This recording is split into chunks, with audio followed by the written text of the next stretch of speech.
Olá pessoal, tudo bem? Dando início à nossa aula da semana 2, no PET 1, falaremos sobre o povo brasileiro. Bem, o povo brasileiro, sempre foi foco de estudo, sobre a formação do povo brasileiro. Aí nós temos uma obra do antropólogo brasileiro Darcy Ribeiro, lançada em 1995, que aborda a história da formação do povo brasileiro. O livro trata das matrizes culturais e dos mecanismos de formação étnica e cultural do povo brasileiro. No prefácio da primeira edição, em 1995, Darcy Ribeiro afirma que escrever este livro foi o maior desafio que se propôs. Demorou 30 anos para escrevê-lo, Segundo Darcy, o livro unifica uma teoria de base empírica de classes sociais no Brasil e na América Latina, uma tipologia das formas de exercício do poder e de militância política e uma teoria de cultura. Também, de acordo com os estudos de Darcy Ribeiro, ele elabora uma divisão do povo brasileiro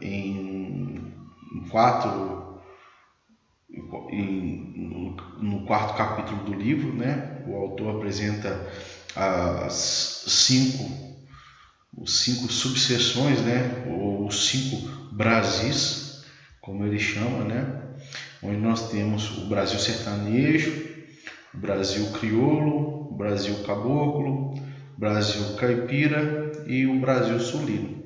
Esse aqui seria a capa do livro do Darcy Ribeiro, para a gente introduzir essa temática aí, a nível de curiosidade.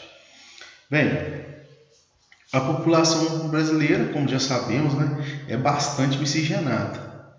Isso ocorreu em razão das misturas de diversos grupos humanos que aconteceu no país. São inúmeras as raças que favorecem a formação do povo brasileiro. Os principais grupos foram os povos indígenas, que já habitavam aqui, os africanos, que foram trazidos da África escravizados, os imigrantes europeus, e depois os asiáticos que chegaram aqui no Brasil. Em 2020, a população absoluta, ou população total, como é chamada, que é o número total de habitantes de um lugar, ou seja, de um país, de uma cidade, do Brasil, ultrapassa 210 milhões de habitantes, o que fazia do país o 6º mais populoso do mundo, mas cedeu o 5º lugar ao Paquistão. A tendência para os próximos anos é de que esse número continue aumentando. A população brasileira se distribui irregularmente pelo território, ou seja, não é todo o território brasileiro que é ocupado pela população, não é densamente ocupado pela população. Para saber qual a concentração de habitantes de uma determinada área, geralmente é expressada em quilômetros quadrados, essa unidade de medida aqui. Bem, aqui nós temos um planisfério, onde podemos observar a densidade demográfica por países, onde pegamos a população e dividimos pela quilometragem, quilômetro quadrado do país. Aí, nessa escala, temos uma reta aqui embaixo, onde observamos a escala que vai de 0 a 900, 900 habitantes por quilômetro quadrado. Aí, a partir daqui, podemos fazer algumas observações, observando aqui a América, podemos observar que na América Central, onde a Guatemala, Cuba, República Dominicana tem uma maior densidade demográfica ali, ou seja, tem um maior número de indivíduos por quilômetro quadrado. Esses países se destacam. Pela densidade aqui, podemos observar que o México também, assim como os Estados Unidos, né, possui população superior ao Brasil pela escala de colorimetria aqui. No continente africano, né, podemos observar também áreas densas aqui, como por exemplo a Nigéria, Burkina Faso, Ruanda, Burundi. Esses seriam os países com maior densidade populacional.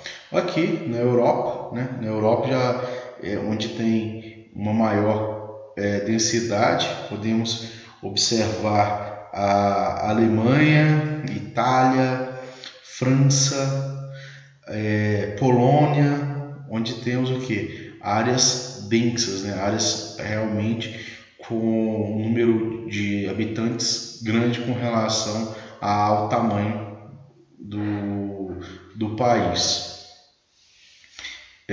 Na Ásia, né? Na Ásia podemos observar aqui a Índia, né? A Índia, Sri Lanka, Bangladesh, né? São países com a China, são países densamente povoados também. Bem, baixa densidade demográfica. O resultado representa a densidade demográfica. Quanto maior o número de habitantes, maior a densidade. O Brasil apresenta baixa densidade demográfica, como nós observamos no mapa anterior, né? De aproximadamente 24 habitantes por quilômetro quadrado, até mesmo pela dimensão do país, né? Pois, apesar de possuir uma grande população absoluta, seu território é bastante extenso, como comentei anteriormente. É considerado assim um país pouco povoado, porém, nas áreas próximas às faixas litorâneas, a concentração da população é maior, né? Temos também a pirâmide etária brasileira, né? Lembrando que essa pirâmide etária é um tipo de gráfico que representa a distribuição da população masculina e feminina de um país por faixas de idade. A pirâmide etária brasileira vem sofrendo modificações ao longo das décadas. Em 1980 predominava a base larga, né? Revelando um grande número de jovens, o que indicava elevada taxa de natalidade, ou seja, um maior número de nascimentos.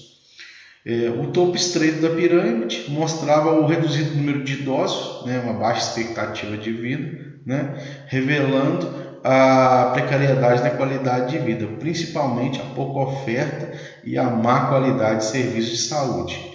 Já a pirâmide etária em 2017 aponta o predomínio da população na faixa etária de adultos, né, de 20 a 59 anos, o que representa um ponto de atenção relacionando ao sistema de previdência social. Porém, observa-se uma ampliação do topo, ou seja, a presença de mais idosos, o que indica a maior expectativa de vida, ou seja, uma melhoria dos serviços de saúde aí. Bem, aqui nós temos uma pirâmide etária, né? Lembrando que ela é distribuição por sexo, né? Temos homens em azul, mulheres aqui em laranja, onde temos aqui a faixa etária, né? A faixa etária e a porcentagem aqui de cada indivíduo, né? Igual, vamos fazer a leitura aqui de mais de 100 anos, né? Temos em 2010 7.247 homens e temos 16.939 mulheres na idade mais de 100 anos, né? Olha a taxa de natalidade aqui, como ela vai se estreitando, de 0 a 4 anos, 3,7 homens e 3,6 mulheres, né? Onde o que? Nasce-se menos crianças, né? E a expectativa vai o quê? Aumentando, né? Vai ganhando dimensão. Essa seria a nossa pirâmide etária, pessoal. Bem, falaremos também sobre a taxa de fecundidade, né? O que é a taxa de fecundidade? é a estimativa de quantidade de filhos que uma mulher teria ao longo de sua vida reprodutiva. É geralmente expressa com o número de nascimentos por mil, né, mulheres em idade fértil. No Brasil, segundo o Instituto Brasileiro de Geografia e Estatística, o IBGE, a idade fértil da mulher está na faixa dos 15 a 49 anos. Os governos acompanham as taxas de fecundidade para analisar se a sua população vai crescer, encolher ou ficar do mesmo tamanho. Temos também, né, o controle da produção de alimentos, né? Esses dados são importantes, né? Onde se tem a taxa de fecundidade das mulheres, que a partir daí traça-se alguns números necessários para a alimentação da população, né? Onde esses dados são importantes para guiar as políticas públicas, ações governamentais e até para antecipar o mercado consumidor. Por meio da taxa de fecundidade é possível avaliar a quantidade de alimento que se deve ser produzido, que tipo de transporte público será mais útil e que ações devem ser tomadas nas áreas da saúde, previdência e educação.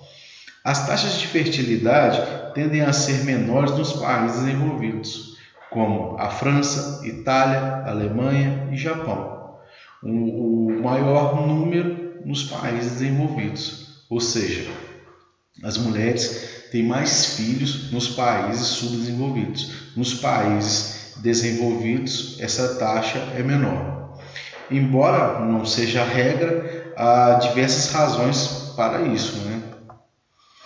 Nos países desenvolvidos, por exemplo, as mulheres têm, nos países desenvolvidos, maior acesso a serviços de planejamento familiar e a métodos contraceptivos, e vivem mais nas áreas urbanas. Além disso, têm mais acesso à educação e ao desenvolvimento profissional. Muitas mulheres optam por estudar ou investir na sua carreira profissional em vez de ter filhos. Muitos casais também optam por não ter filhos.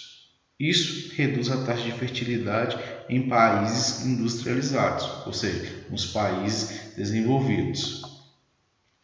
Já os países subdesenvolvidos, né, em geral, não é regra, possuem taxas de fertilidade mais elevadas que as dos países industrializados ou desenvolvidos.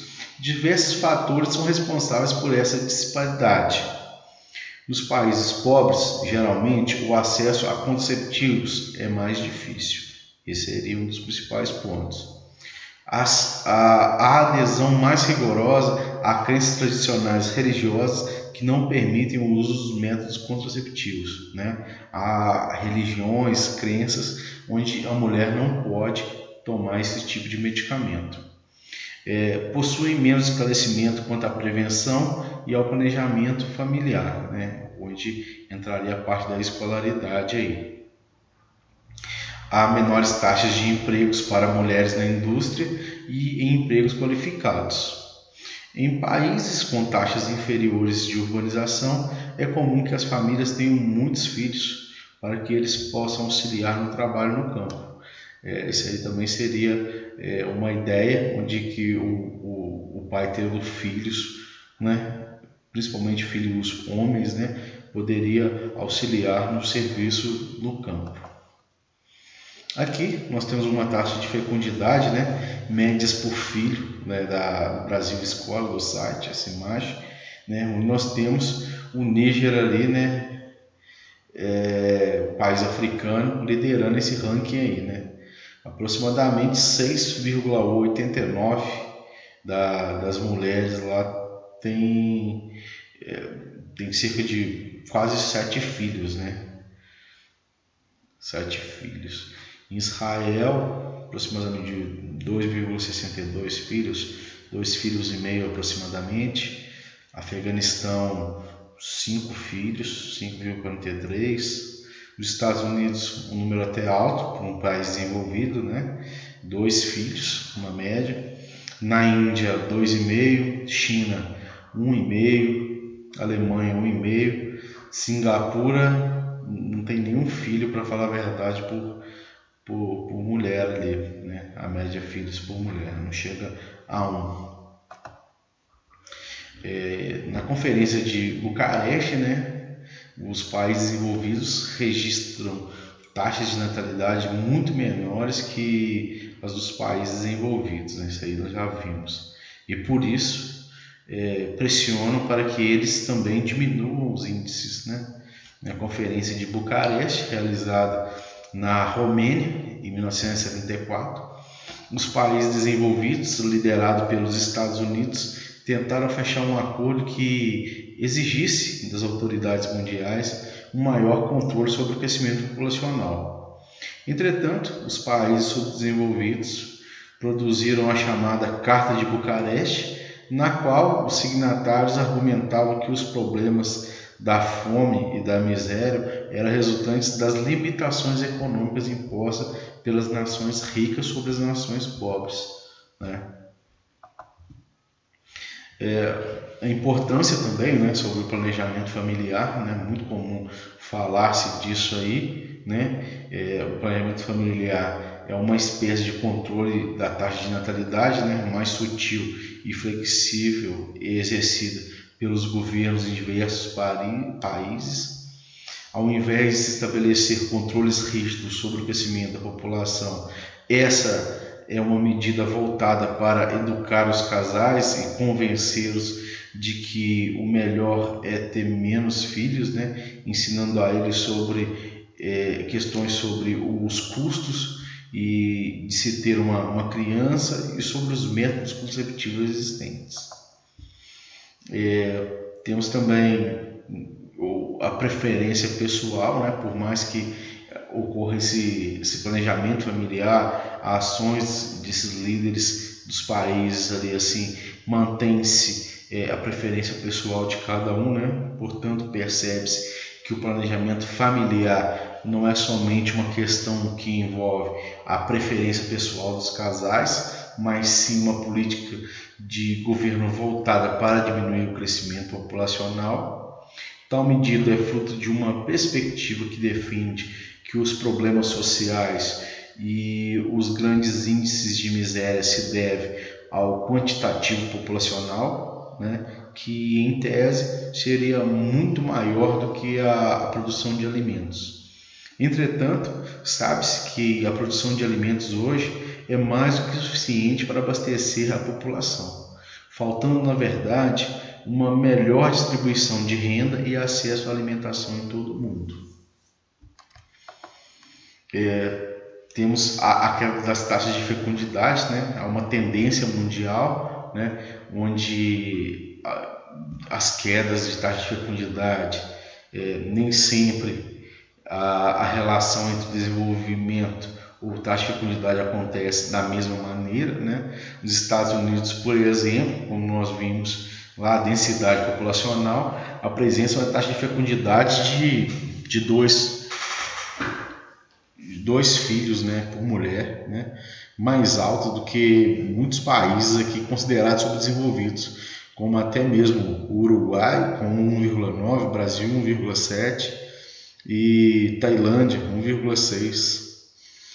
A taxa de fecundidade depende muito do investimento em planejamento familiar, né, da facilidade de acesso aos métodos conceptivos e de taxas de urbanização.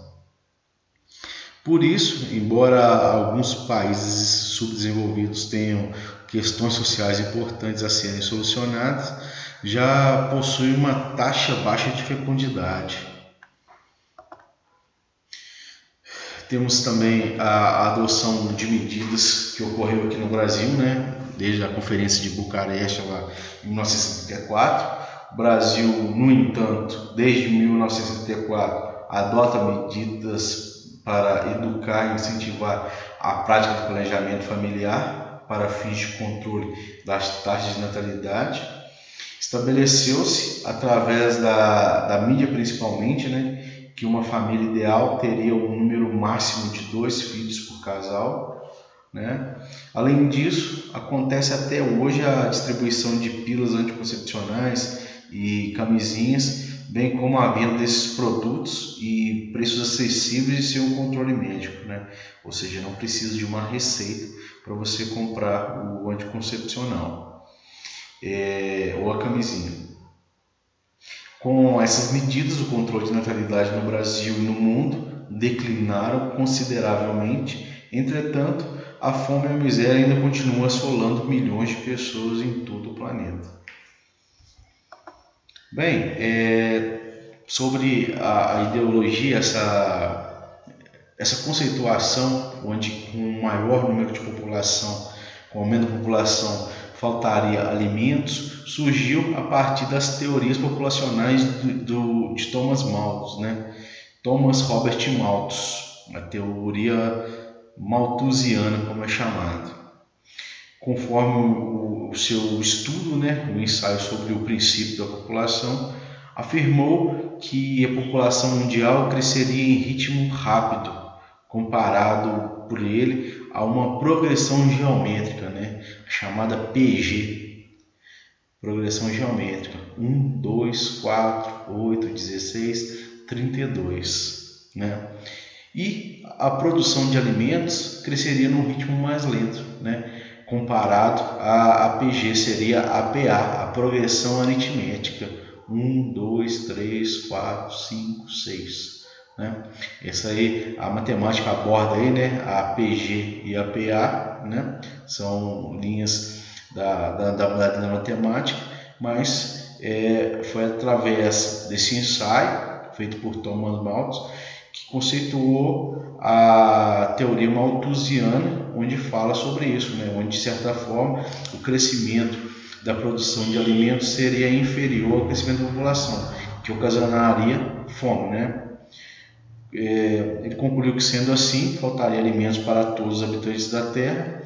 Ele via com bons olhos as epidemias e guerras e propunha a erradicação da pobreza e da fome por meio de uma política antinatalista, né, ou seja, planejamento familiar, e para evitar o caos mundial. Ele, de acordo com seus estudos, ele propôs que as guerras ocorrendo, as epidemias, seria bom para regular o número de habitantes, assim como a produção de alimentos.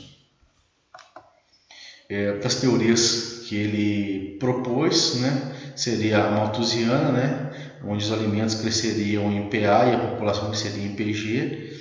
Depois veio a teoria neomalthusiana, onde a culpa é dos pobres, né, onde ele tinha essa afirmação que os pobres teriam um número superior de filhos, né? Temos depois a teoria reformista, né? Renda é sinônimo de informação, onde ele propunha que quem tinha um salário melhor tinha mais informação, não tinha tantos filhos, né? E a teoria malthusiana, né? Onde propunha o desenvolvimento sustentável. Então é isso aí, pessoal. Falando um pouquinho sobre o povo brasileiro, né? Nessa aula. Até a próxima aula aí. Um abraço. Fui.